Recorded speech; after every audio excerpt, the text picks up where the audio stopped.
Queen Mary's journey from an Australian commoner to the Queen of Denmark is extraordinary.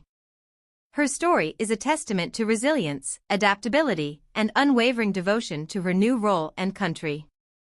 Being a monarch is challenging for anyone, but it is even more complex for those who were not born in the country they serve.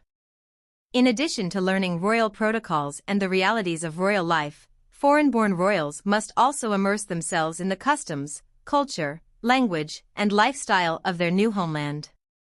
Such was the case for Queen Mary of Denmark, a native of Australia who met her husband by chance and married into the Danish royal family after an international courtship. Queen Mary has led an interesting life. Growing up in the small town of Tasmania, she could never have imagined that one day she would become a princess and eventually a queen. After her life took an unimaginable turn, Mary embraced her fate and fully adapted to her role as a member of the Danish royal family. Born in February 1972 in Hobart, Tasmania, Australia, to John and Henrietta Donaldson, Queen Mary was the fourth child in her family, joining two sisters and a brother. Although most of her childhood was spent in Australia, Mary also lived in various countries due to her father's career as a professor of applied mathematics. The family lived in Canada and the United States for a time before returning to Australia permanently. "I will always be emotionally connected to Australia," Mary said in an interview. "Australia is part of my identity and who I am." Unfortunately, Mary's early adulthood was marked by tragedy. Her mother, who worked as an assistant to the Vice-Chancellor of the University of Tasmania, passed away following complications from heart surgery. "I felt alone in my grief," Mary shared in an interview. "It was as if no one understood what I was going through, and I felt stuck while the world around me kept moving forward. I wish I had spent more time with her." Given her international upbringing, Queen Mary received her education in multiple locations.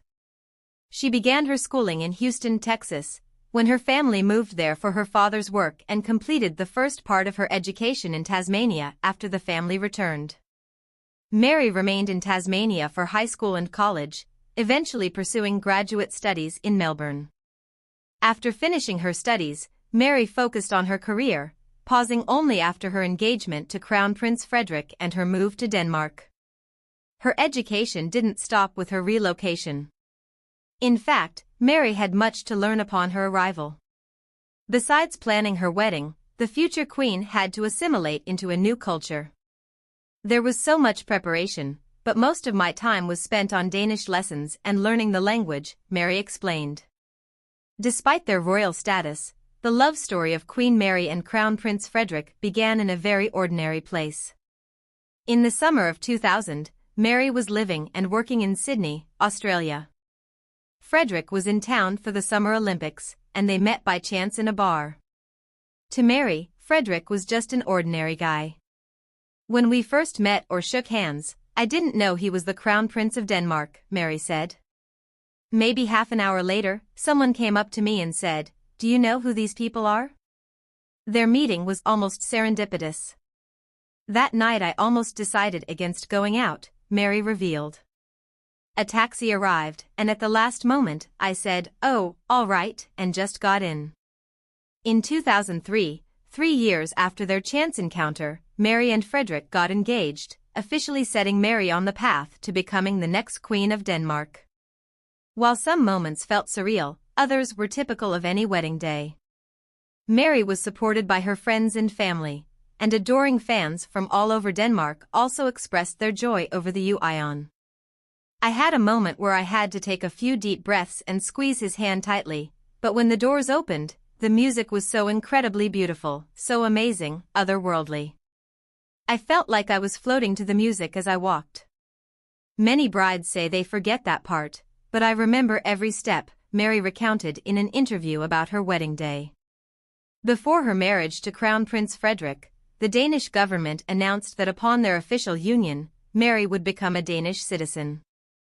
Reportedly, all subsequent steps were typical for any foreign member of the Danish royal family. Even after obtaining official citizenship, Mary faced some challenges in her new life in Denmark. "Sometimes the language still frustrates me. In some conversations, I just can't convey that last 20%, but fortunately for me, there are many similarities between Australians and Danes, so bridging the mental gap was easier, Queen Mary shared in an interview a few months after her wedding. Eventually, all difficulties settled down, and Mary fully embraced her new country. Following the engagement of Queen Mary and King Frederick, there was significant pressure on both, especially Mary, to produce an heir. Frederick expressed a desire for a large family, and other members of the Danish royal family hoped for the same to continue their royal lineage. Fortunately for Mary, the pressure quickly subsided as she became pregnant shortly after the wedding. In 2005, she gave birth to her first child, a son named Crown Prince Christian Valdemar Henri John. In 2007, she had her second child, a daughter named Princess Isabella Henrietta Ingrid Margrethe. In 2011, she gave birth to twins, a son named Prince Vincent Frederick Minnick Alexander and a daughter named Princess Josephine Sophia Ivalo Matilda. Royal status did not spare Mary from the challenges faced by all mothers. We are so happy to have 4 healthy, beautiful, and happy children. First a boy and a girl, then twins. It was wow, we are going to have twins. I know we get good help, but for a mother who is breastfeeding twins and already has 2 older children, it makes everything just very difficult. It is also one of the most wonderful periods in your life because you are locked in a little bubble with little, innocent children. They are as God gave them, she said about motherhood in an interview. Royals who marry into the family often have no clear idea of how they will spend their time. Queen Mary felt this uncertain pressure from the start but quickly chose her path. For Mary, representing Denmark meant helping its citizens in every possible way. In 2007, she founded the Mary Foundation, an organization focused on community development and combating loneliness. Since then, she has supported other causes, especially those concerning women.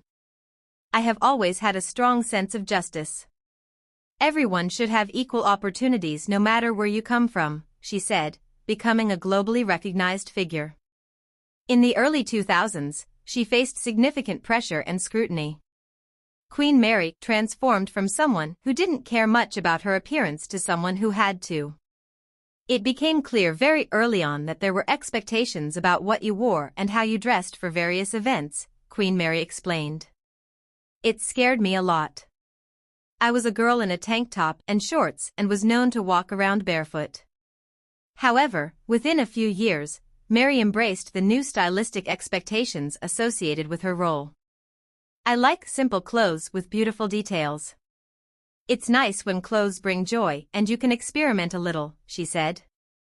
By 2010, Mary had become a global symbol of chic royal style, and fashion experts highly praised her efforts. In February 2022, Queen Mary of Denmark celebrated her 50th birthday.